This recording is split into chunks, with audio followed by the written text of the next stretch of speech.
Hey guys, welcome back to another video. Today we're going to be talking about the Marvel Legends Haslab Giant Man that Hasbro just revealed for their Avengers Beyond Earth's Mightiest stuff. Now we've had a few images leading up to this reveal. Let's be honest, what else was it gonna be than Giant Man? Some people wanted a Quinjet. I don't see that happening. I don't see a 6-inch scale Quinjet happening even as a Haslab. That's just, I don't know, I don't think Hasbro is capable of it. I don't think they want to do vehicles because of what happened with the Engine of Vengeance. They're playing it really safe with this one. But yes, this figure looks pretty darn good, if you ask me. I think it looks great. Overall, a really nice looking piece. Some people wanted it to be a little smaller. It runs at 24 inches. But I think it's a good scale. I like it. It's smaller than the Sentinel, which is smaller than Galactus, but it's not too much smaller. At the price point, I think it's reasonable. The extras that this Giant Man comes with are 2 faceplates, not heads, faceplates.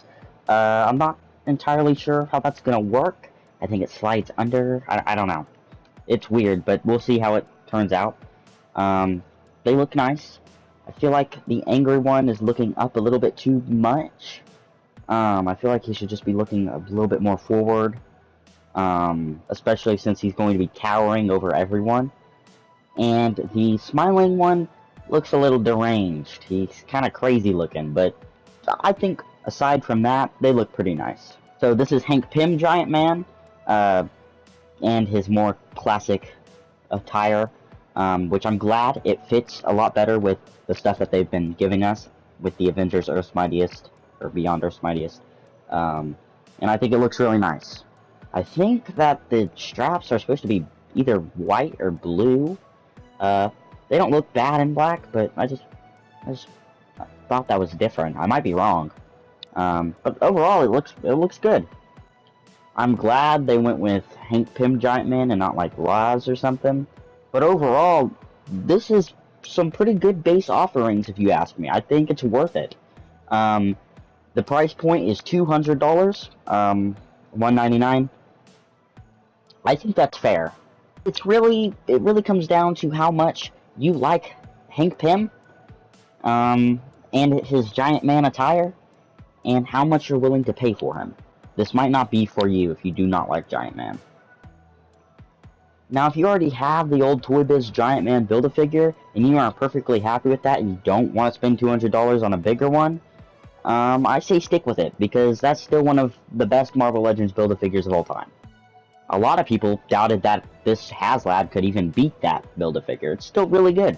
So if you don't want to spend $200 and you have that, just stick with it.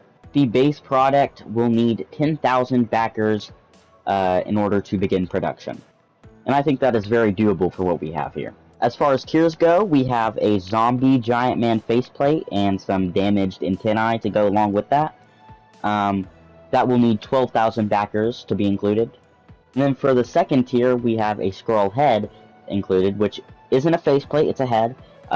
Most likely due to those ears poking on the back, which is, key Skrull features. Kind of need to have that there. I think that looks really good. That will need 14,000 backers. And as far as we know, that is it for the tiers. Some people are not happy with that, because they can't decide what they want. A lot of people were complaining that they didn't want any 6-inch figures as tiers for the Haslab, because they don't want beloved characters like a classic Wasp to be locked behind a $200 paywall, which is understandable. I don't want a classic Yellow Jacket locked behind a $200 paywall. I want Yellow Jacket, and I don't want to have to spend $200 to get him. But then, when the Haslab is announced and the tiers are not 6-inch figures, people are now upset about that. I do not understand that logic. Now, a 6-inch figure that I do think should have been included is a smaller version of this Giant Man. And maybe it would have been nice to have a Hank Pym with a lab coat or something. But I really don't think it's hurting this Haslab that much. Now you have my opinion on the Haslab. I think it's great. I think it's going to get funded.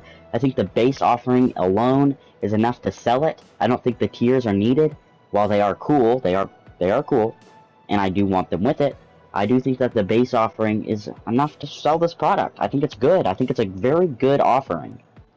Now, the live chat and the Marvel Legends fan stream don't agree with me. They're spamming L's. But aside from them, everything I've seen, a lot of people do like this, and they do want to fund it. It's already reached 3,000 backers by the end of the first day, which I don't think is bad at all. Anyways, what do you guys think about the Haslab? Tell me in the comments below. I'd love to know. If you liked this video and you want more of it, be sure to leave a like and maybe subscribe. Bye!